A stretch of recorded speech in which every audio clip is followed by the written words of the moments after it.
பால பழைய பால அடிச்சுட்டு போயிருந்தா திருச்சியும் துண்டிக்கப்பட்டுதான் இருக்கும். சோ எல்லாமே செஞ்சது அனைத்து இந்திய அண்ணா திராவிட முன்னேற்ற கழகத்துல. இன்னும் சொல்ல போனா அவர் நேற்று இன்னொரு கேள்வி இருக்கிறாரு. நாங்க தான் வந்து பாதாள சாக்கடைக்கு நிதி ஒதுக்கியது அதிமுக, 1000 கோடி ஸ்மார்ட் சிட்டி பணம் வாங்கி கொடுத்தது அதிமுக. திருச்சியில நடந்த உதாரணத்துக்கு இந்த ரோடு வெஸ்ட் புலிவார் ரோட்ல சிட்டி கிளப்னு திமுக சீட்டு விளையாடுற ஒரு கிளப் வச்சிருப்பாங்க. அந்த கிளப்பை எடுத்துட்டு இன்னைக்கு கிட்டத்தட்ட ஒரு 50 கோடி ரூபாய் மதிப்புள்ள ஒரு பஸ் அங்க மெயின்காட் கேட்டோட சத்திரம் பஸ் ஸ்டாண்ட் சிங்காரத்தோப்போட bus two wheeler car parking எடுத்து கட்டடம் கட்டி கொடுத்தது அதிமுக. தில்லை நகர்ல மிகப்பெரிய வணிக வளாகம் கட்டினது அதிமுக. இல்ல செய்யற சொல்றதுக்கு எங்களுக்கு 1000 விஷயம் இருக்குது. ஆனா நீங்க எதையுமே செய்யாம செஞ்ச ஸ்டிக்கர் ஒட்டின அரசு இந்த அரசு. ஸ்டாலின் அரசை பொறுத்தவரைக்கும் ஒரு ஸ்டிக்கர் அரசு. பொம்மை முதல்வர் ஸ்டாலின் வந்து சொல்றதை கேட்டுட்டு அவங்க அப்பா செலவைக்கிறதுக்கும் நேத்து கூட நீங்க பத்திரிகையில பார்த்திருக்கலாம். அந்த பஸ் நிலையத்தில் இவங்களோட சுயநலத்துக்காண்டி ஒரு 14 ஏக்கர்ல 16 ஏக்கர்ல அந்த பசுமை பூங்கா இடிச்சிட்டு கோர்ட்டு கண்டிச்சிருக்கு. யாரை கேட்டு இந்த மரத்துல எடுத்தீங்கன்னு சொல்லி அந்த மரத்துக்கு அன்றைக்கு நம்ம மாமன்ற உறுப்பினர்ல இருந்து நாங்க எல்லாமே ஒரு மரத்துக்கு 3000 ரூபாய் எங்க பேர்ல டிடி கொடுத்துருக்கோம். கிட்டத்தட்ட ஆளுக்கு 10 மரம் 20 மரத்துக்கு பணம் கொடுத்து நம்ம உருவாக்கின பசுமை பூங்காவை சுத்தமா அடிச்சுட்டு அதுல கடை கட்டுறதுக்கு திமுக பங்கு போட்டுக்கிறதுக்கு தான் இவங்க இந்த ஆட்சி நடத்துறாங்களே தவிர உண்மையா மக்கள் நல்லோட அக்கறையில இதை செய்யவே கிடையாது.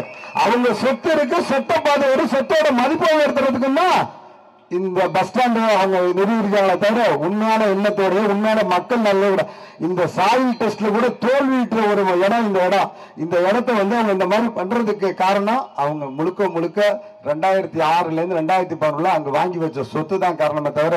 இன்னொரு கேள்வி சொல்றாரு, என்னை எதுக்குறதுக்கு திருச்சியில ஆள் இல்லைன்னு. எங்க அண்ணன் எஸ்.எம். பாலனை கேட்டா அதுக்கு பதில் சொல்லுவாரு, அக்கா லோகாம்பல கேட்டா பதில் சொல்லுவாங்க. எதுக்கு ஆள் இருக்க எங்களுக்கு உங்களை எல்லாம் இதுக்கு தலைவர்கள் தேவையில்லை. எங்க கட்சியில கடையில தொண்டம் போது உங்களெல்லாம் எதுக்குறதுக்கு. இந்த கட்சி அம்மாவோட கட்சி, அம்மாவோட நாங்கெல்லாம் ஒரு பாலத்தை மட்டும் இடிக்கலைங்க. மாரிஸ் மேம்பாலத்துக்கு ஏற்கனவே நம்ம ஆர்ப்பாட்டம் பண்ணிருக்கோம். அப்ப நம்ம ஆர்ப்பாட்டம் பண்ணி அவசரமா அமைச்சரும் நம்ம மாநகராட்சி ஆணையரும் அந்த மேயர் அன்பெல்லாம் அறிக்கை கொடுத்தாங்க. இன்னும் 1 மாத காலத்துல தொடர்ந்து நம்ம ஆர்ப்பாட்டம் நடத்தி 9 மாசம் கிட்டத்தட்ட டிசம்பர் மாசம் நடத்தின ஆர்ப்பாட்டம் 7-8 மாசம் ஆச்சு. இது வரைக்கும் முதல் கட்ட பணியை ரயில்வே மேம்பாலத்துல மாரிஸ் மேம்பாலம் தரங்கள.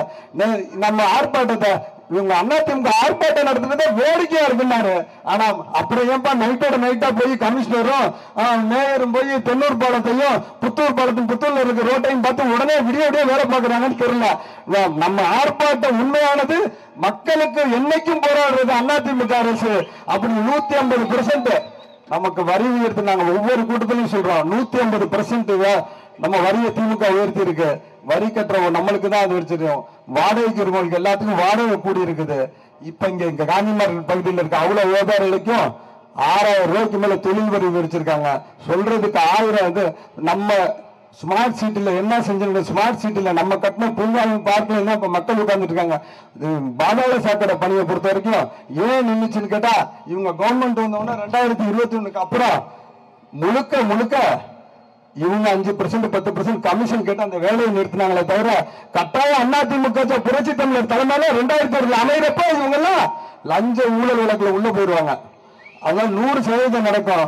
ஒண்ணு தில்லைநகர் வழியோடுங்க மட்டும் இல்ல, நிறைய நம்ம புதுசா இணைக்கப்பட்ட வார்டுகளுக்கும் பகுதிகளுக்கும் கிட்டத்தட்ட 8 குடிநீர் மேல்நிலை நீர்த்த தொட்டி கட்டு இன்னைக்கு எக்ஸ்டெண்ட் பண்ண அத்தனை திருச்சி மாநகரத்துக்கு தண்ணி கொடுக்கறது நம்ம தொடங்கின தண்ணீர் தொட்டி எல்லாம் தொடங்கிட்டு இருக்க தவிர இந்த மாநகராட்சி இன்னைக்கு டாக்ஸ் ஆன்லைன் பேமெண்ட்ல கட்டுறாங்கன்னா அம்மா கொண்டு இந்த டிஜிட்டல் திட்டம்ல தான் கட்டிட்டு இருக்காங்க. அதெல்லாம் இல்லாம 2016ல பரீட்சா தவறுல 4 வார்டுல 24 மணி தண்ணீர் கொடுக்கறதுக்கு ஏற்பாடு பண்ணது அதிமுக அரசு. இந்த மாதிரி இதே காந்தி மார்க்கெட்ல 5 கோடிக்கு நவீன ஆட்டோரிச்சி கூடம் கட்டினது அதிமுக. பயோகேஸ்ல ஒருங்கிணைந்த சமையல் கூடம் கட்டது அதிமுக. மின்மயானம் கருமண்டலத்துல கூட மின்மயானம் நம்ம மின்மயானம் கட்டி கொடுத்த நம்ம உறையூர் மார்க்கெட்ல ஒருங்கிணைந்த சமையல் கூடம். இப்படி எங்கள்கிட்ட சொல்றதுக்கு 1000 இருக்கு. நீங்க நேற்று சொல்ற இப்ப தடுமாறுல 2 விஷயம். நாங்க பஸ் ஸ்டாண்ட் கட்டின 200 பஸ் ஸ்டாண்ட தாரை வாத்துட்டாங்க. அவங்க பஸ் ஸ்டாண்ட லீஸு கூட்டிட்டு பஸ் ஸ்டாண்ட அதுக்காக தான் அவசரமா வேலை பார்க்கறாங்களே தவிர மக்கள் நலன் கிடையாது.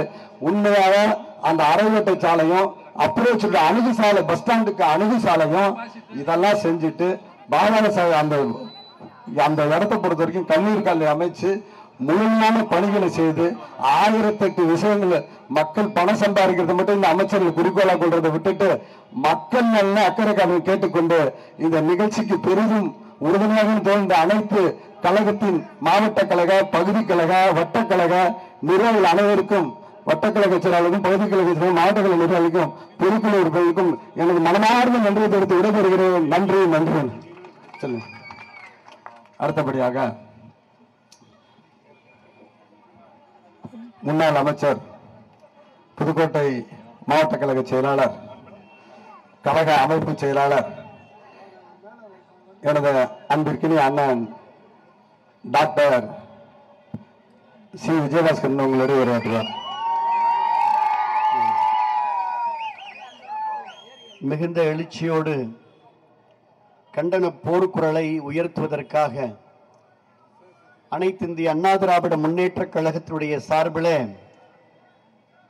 நம்முடைய மலைக்கோட்டை மாநகர் குலுங்குகின்ற வண்ணம், மரக்கடை பகுதி கழகம் திணறுகின்ற வண்ணம் மிகுந்த எழுச்சியோடு நம்முடைய போர்க்குரலை அனைத்து இந்திய அண்ணா திராவிட முன்னேற்ற கழகத்துடைய பொதுச் செயலாளர் புரட்சி தலைவர் எம்ஜிஆர் உடைய வழியிலே, புரட்சி தலைவி அம்மாவுடைய வழியிலே கழகத்தை இன்றைக்கு எஃகுக்கோட்டையாக மாற்றி இன்னும் 9 அமாவாசைகளில் அனைத்து இந்திய அண்ணா திராவிட முன்னேற்ற கழகத்தை ஆளும் அரசாக அமர வைக்க இருக்கக்கூடிய கழகத்துடைய பொதுச் செயலாளர், இன்றைக்கு மாவட்ட கழகத்துடைய செயலாளர் அன்பு சகோதரர் ஜே. சீனிவாசன் பல்வேறு கஷ்டங்களை, கோரிக்கைகளை இங்கே அடுக்கி சொன்னார். நான் ஒரே கருத்தாக அழுத்தமாக சொல்ல வேண்டும் என்று சொன்னால், தம்பி கொஞ்சம் பொறுங்கள். 7ஆம் தேதி கோவை மண்டலத்திலிருந்து புரட்சி தமிழர்களுடைய எழுச்சி பயணம் தொடங்க இருக்கிறது. புரட்சி தமிழருடைய எழுச்சி பயணம் எப்படி தொடங்க இருக்கிறது என்று சொன்னால், தமிழகத்தை மீட்போம், மக்களை காப்போம். தமிழகத்தை மீட்போம், மக்களை காப்போம் என்ற போர் குரலோடு பொதுச் செயலாளருடைய பயணம் 7ஆம் தேதி மாலை 3:30 மணிக்கு தமிழ்நாடெங்கும் முதற்கட்டமாக தொடங்க இருக்கிறது. அதுதான் சொன்னேன், தம்பி கொஞ்சம் பொறுங்கள். நீங்கள் சொல்லுகின்ற எல்லா பிரச்சனையையும் நாம் ஓங்கி உறக்க சொன்னாலும் அது செவிடன் காதிலே ஊதிய சங்கை போலதான் இந்த திருச்சி மாவட்டத்தில் இருக்கும். அதை தாண்டி நாம் எதிர்பார்க்க முடியாது. எதற்காக இந்த ஆர்ப்பாட்டம்? ஒரு மாபெரும் கண்டன ஆர்ப்பாட்டம் இந்த திருச்சிராப்பள்ளி மாநகராட்சியை கண்டித்து, மாவட்ட நிர்வாகத்தை கண்டித்து, இங்க இருக்கக்கூடிய 2 மாபெரும் அமைச்சர்களை கண்டித்து, திராவிட முன்னேற்ற கழகத்துடைய அரசை கண்டித்து மாவட்ட அதிமுகவுடைய சார்பில் இந்த போர்க்குரல் எழுப்பப்படுகின்றது. இந்த குரல் ஓங்கி ஒலிக்கும். இந்த குரல் கோட்டை வரையிலே ஒலிக்கும். அழகாக சொன்னார், அண்ணா திராவிட முன்னேற்ற கழகத்துடைய தொண்டனுக்கு கூட திமுகவுடைய அமைச்சர் பதில் சொல்ல முடியாத நிலை இன்றைக்கு இருக்கிறது. அனைத்து இந்திய அண்ணா திராவிட முன்னேற்ற கழகத்துடைய மரியாதைக்குரிய இங்க மூத்த தலைவர்கள் எல்லாம் இங்கு மேடையில் அமர்ந்திருக்கிறார்கள். மரியாதைக்குரிய கழகத்துடைய அமைப்பு செயலாளர், முன்னாள் மாவட்ட கழகத்துடைய செயலாளர், முன்னாள் நாடாளுமன்ற உறுப்பினர் அண்ணன் ரத்னவேல் அவர்கள் காலையில கட்டு போட்டு கால்வெளியோடு களத்தில் நின்று கொண்டிருக்கிறார்.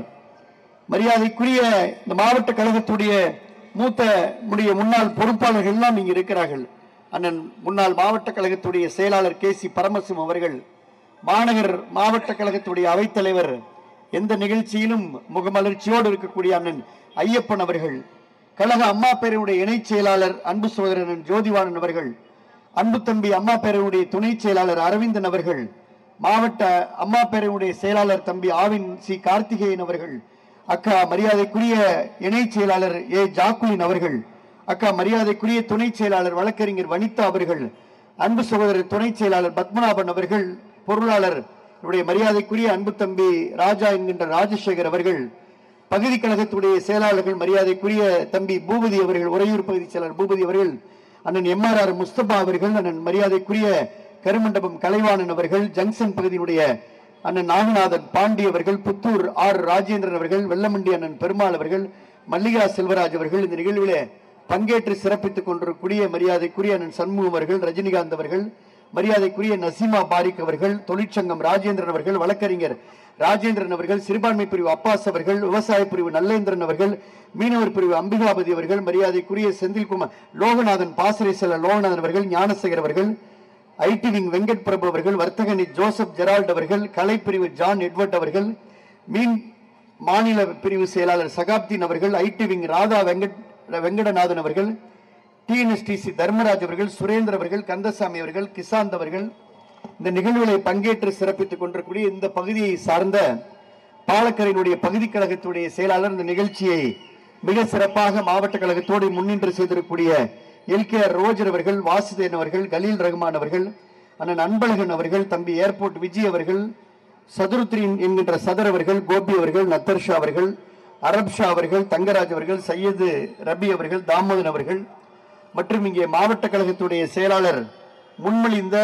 அனைத்து வட்டக்கழகத்துடைய செயலாளர்கள், மாவட்ட அணி செயலாளர்கள், இணை செயலாளர்கள், பகுதி கழகத்துடைய பொறுப்பாளர்கள் இந்த நிகழ்ச்சிக்கு தங்களோடு கரம் பிடித்து கழக நிர்வாகிகளை உணர்வோடு அழைத்து வந்திருக்கக்கூடிய இந்த பகுதி கழகத்தை, இந்த வட்டக்கழகத்தை சார்ந்த நம்முடைய திருச்சி கிழக்கு சட்டமன்ற தொகுதி, திருச்சி மாநகர் மாவட்ட கழகத்துடைய சார்பில் வருகை தந்திருக்கக்கூடிய நிர்வாகிகள், திருச்சியிலே ஆர்ப்பாட்டம் என்ற உடனே எங்களோடு அணிவகுத்து புன்னகையோடு அணிவகுத்து எங்கள் பின்னாலே இங்கே வருகை தந்து கரத்திற்கு கரம் சேர்த்து பலத்திற்கு பலம் சேர்க்க வருகை தந்திருக்கூடிய மரியாதைக்குரிய புதுக்கோட்டையிலிருந்து என்னோடு வருகை தந்திருக்கூடிய மாவட்ட கழக அவைத்தலைவர் விஆர்எஸ் உள்ளிட்ட முன்னாள் சட்டமன்ற உறுப்பினர் அன்பு சகோதரர் நெடுஞ்செழியன் அவர்கள், நார்த்தாமலை ஆறும் அவர்கள், மரியாதைக்குரிய உங்களுக்கு நன்கு அறிமுகமான அன்பு தம்பி நாடாளுமன்ற வேட்பாளர் பாசறை கருப்பையா அவர்கள் எல்லோரும் இங்கே வருகை தந்திருக்கிறார்கள். தம்பி கரண், முத்துக்குமார், திருப்புகள் எல்லாரும் நம்முடைய கீழே வழக்கறிஞர் பிரிவை சார்ந்தவர்கள், மகளிர் அணியை சார்ந்த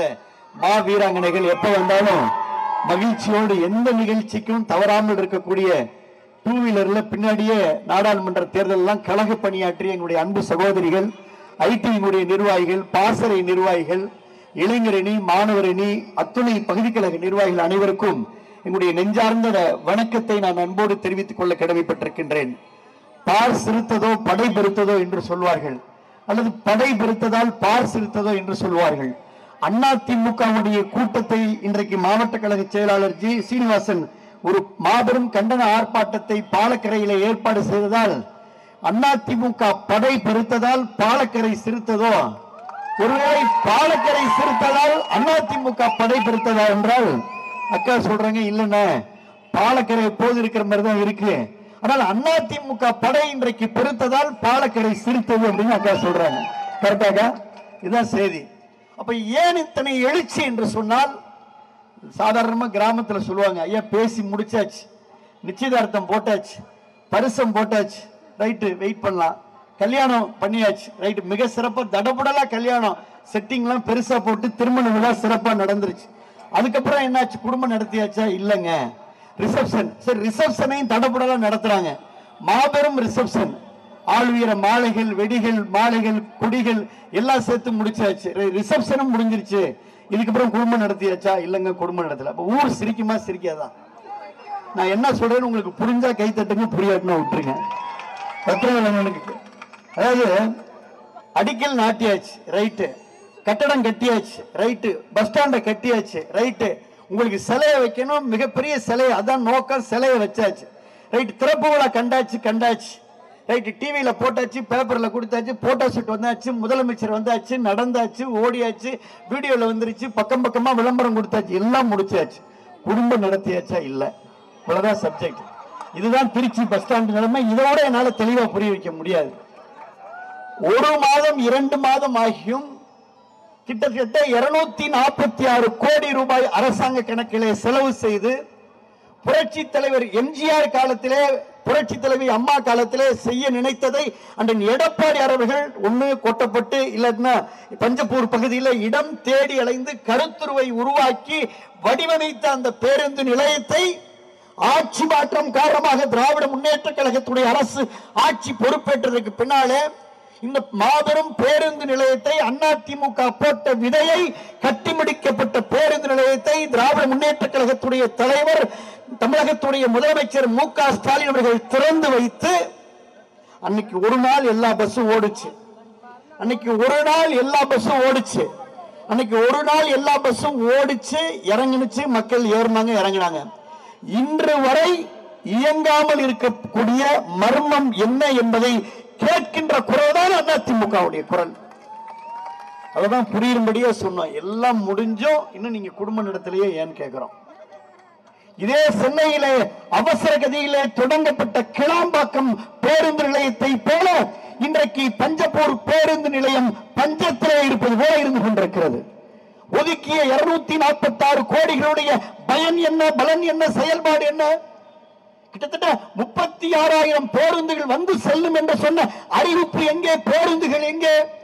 மிகப்பெரிய அங்கே பொருளாதாரம் உயரும் என்று சொன்ன வார்த்தைகள் எங்கே? வடிவங்கள் எங்கே? எல்லோரும் தேடிக்கொண்டிருக்கிறார்கள். 246 கோடியை மொத்தமாக விழுங்கிய அந்த பேருந்து நிலையத்தில் 3 சிலைகள் வைப்பதற்காக அந்த பேருந்து நிலையம் கட்டப்பட்டதா, அல்லது பேருந்து நிலையம் கட்டப்பட்டு அங்கே சிலைகள் வைக்கப்படுகிறதா? இதுதான் எங்களுடைய கேள்வி. உங்களுடைய சிலையை திராவிட முன்னேற்ற கழகத்துடைய சார்பிலே கலைஞர் கருணாநிதி அவர்களுடைய சிலையை வைப்பதற்காக இந்த பேருந்து நிலையம் திறக்கப்பட்டதா என்பதை திருச்சி மாநகரை சார்ந்த எல்லோரும் இன்றைக்கு கேட்டுக்கொண்டிருக்கிறார்கள். பத்திரிகைகளை கேட்டுக்கொண்டிருக்கிறார்கள், ஊடகத்துறை நண்பர்கள் கேட்டுக்கொண்டிருக்கிறார்கள், பிரிண்ட் மீடியா, டெலிமீடியா, லோக்கல் சேனல் எல்லாரும் கேட்டுக்கொண்டிருக்கிறார்கள். அனைத்து சர்வகட்சியும் கேட்டுக்கொண்டிருக்கிறது. திறந்து வைக்கப்பட்ட பேருந்து நிலையம் இதுவரை பயன்பாட்டுக்கு வரவில்லை, செயல்பாட்டுக்கு வரவில்லை. காரணம் என்ன? ஏன் செயல்பாடையும் பயன்பாட்டையும் நீங்கள் உறுதிப்படுத்துவதற்கு பின்னாலே இந்த பேருந்து நிலையத்தை இன்னும் ஒரு 6 மாதம் கழித்து நீங்கள் திறந்திருக்கலாமே. உங்களுக்கு பயம், 6 மாதத்திலே அதிமுக ஆட்சி வந்துவிடும், எடப்பாடியார் வந்து ரிப்பனை கட் பண்ணி விடுவார் என்று. இதுதான் உங்களுக்கு பயம். இன்னும் 6 மாத காலம் தாமதித்திருந்தால் அண்ணன் எடப்பாடியார் வந்து அங்கே இந்த பேருந்து நிலையத்தை திறந்து வைத்து விடுவார் என்ற பயத்திலே ஆளுயர பதாகைகள், ஆளுயர கொடிகள், மிகப்பெரிய வண்ணமயமான ஏற்பாடுகள் எல்லாவற்றையும் முடிந்து ரோட் ஷோவும் முடிந்து ஷோவோட முடிஞ்சிருச்சு. எப்படி என்று சொன்னால் ஒரு மிகப்பெரிய ஒரு சினிமா ஷூட்டிங் போடுவதற்கு எல்லா ஏற்பாடுகளையும் செய்துவிட்டு அடுத்த நாள் காலையில நீங்க போய் பார்த்தீங்கன்னா எதுவும் இருக்காது. ஷெட் எல்லாம் கலக்கப்பட்டிருக்கும், ஏதோ சில சுவடுகள் இருக்கும். அதுபோல இன்றைக்கு பேருந்து நிலையத்தை ஆக்கிற மக்கள் தவித்துக் கொண்டிருக்கிறார்கள். இடத்திலே மிகப்பெரிய ஆதாரங்கள் இருக்கிறது. இங்கே திருச்சியில் இருக்கக்கூடிய பத்திரிகையாளர்களுக்கெல்லாம் என்னுடைய பாராட்டுகளை நான் தெரிவித்துக் கொள்கின்றேன். நெஞ்சுரத்தோடு பல்வேறு கருத்துக்களை முன்வைந்த டைம்ஸ் ஆஃப் இந்தியாவில, ஹிந்துல, இந்தியன் எக்ஸ்பிரஸ்ல, தினமலர்ல, தினமணியில, தினத்தந்தியில எல்லா பத்திரிகைகளும் இங்கே மிக சிறப்பாக செய்திகளை அவர்கள் போட்டிருக்கிறார்கள். நான் வருகின்ற பொழுது எல்லா விவரத்தையும் எடுத்துக் கொண்டு வந்தேன். எழுதியிருக்கிறார்கள், பஞ்சப்பூர் பேருந்து மின் நிலையம் அமைத்தும் இதுவரை விமோசனம் கிடைக்கவில்லை. சத்திரம் பேருந்து நிலையத்தில் தொடரும் இந்த நெருக்கடிக்கு தீர்வு எப்போது என்று அரை பக்கத்திலே கட்டுரை பத்திரிகையாளர் எழுதியிருக்கிறார். இன்னொரு பத்திரிகையாளர் எழுதியிருக்கிறார், திருச்சி மாநகரத்திலே சாலை விபத்துகள் தொடர்ந்து அதிகரித்துக் கொண்டிருக்கின்றன, இதற்கு என்ன தீர்வு என்று இன்னொரு பத்திரிகை, இதே திருச்சியில் இருக்கக்கூடிய பத்திரிகையாளர் தான் எழுதுகிறார். தினமணியில் எழுதியிருக்கிறார்கள், டைம்ஸ் ஆஃப் இந்தியாவில் எழுதியிருக்கிறார்கள். இன்னொரு மிகப்பெரிய துயரமான செய்தியை நான் சொல்ல கடமைப்பட்டிருக்கின்றேன். திருச்சியிலே தொடர்ந்து விபத்து நடக்கிறது, தொடர்ந்து மருத்துவமனையிலே அனுமதிக்கப்படுகிறார்கள், தொடர்ந்து காயப்படுகிறார்கள், தொடர்ந்து உயிர் பறி போகிறது. இந்த 2 வருடத்துல எத்தனை உயிர்கள் பறி போயிருக்கிறது தெரியுமா? சாலை விபத்துகள் தொடர்ந்து இங்கே நடக்கின்ற காரணத்தாலே திருச்சி மாவட்டத்திலே மட்டும் கடந்த 2.5 ஆண்டுகளே 1839 பேர் உயிரிழந்திருக்கிறார்கள். இதை பெரிய செய்தி வேண்டுமா? இதை விஜயபாஸ்கர் புதுக்கோட்டையிலிருந்து வந்து சொல்லவில்லை. திருச்சியில் இருக்கக்கூடிய பத்திரிகையாளர் அரை பக்கம் செய்தி எழுதியிருக்கிறார். என்னுடைய நெஞ்சுரத்தோடு எழுதிய அந்த செய்தியாளருக்கு என்னுடைய பாராட்டுக்களை தெரிவித்துக்கின்றேன். மாவட்டத்தில் 2.5 ஆண்டுகளிலே அதிகாரபூர்வமாக 1839 பேர் உயிரிழந்திருக்கிறார்கள். மலக்கோட்டை ஐயப்பனுக்கு